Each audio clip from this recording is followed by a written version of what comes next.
দেখো বন্ধুরা, ছাদে বাগান করার কত সুবিধা।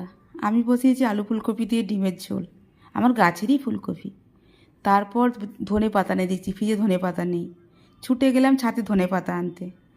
ধনে পাতা তুললাম, বেগুন পুড়িয়েছি, গাছের কাঁচা পেঁয়াজ দিয়ে কাঁচা লঙ্কা দিয়ে বেগুন পোড়া খেতে খুব ভালো লাগে।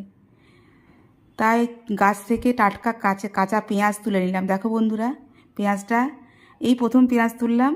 পেঁয়াজটা গাছে কাঁচা পেঁয়াজ দিয়ে বেগুন পোড়া খাবো বলে, সাথে লঙ্কাও তুলে নিলাম। তোমাদের সাথে ভিডিওটা শেয়ার করলাম। ফোনটা হাতে করেই নিয়েছিলাম, এক হাতে ফোন ধরে আছি আর তুলছি। জানি না কীরকম ছবি উঠছে।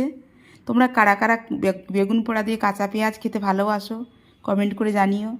দেখো বন্ধুরা, কেমন লাগে ভিডিওটা জানিও। ছাদে বাগান করা, যে কোনো জায়গায় একটু গাছ লাগানোর সুবিধাটা তোমরা দেখো, আনন্দ লাগে ভীষণ মনের মধ্যে, খুব ভালো লাগছে। আমার ভিডিওটি যদি তোমাদের ভালো লেগে থাকে প্লিজ সাবস্ক্রাইব করে দিও, লাইক দিয়ে পাশে থেকো। আজকের দিনটি তোমাদের শুভ হোক, খুব ভালো থেকো তোমরা।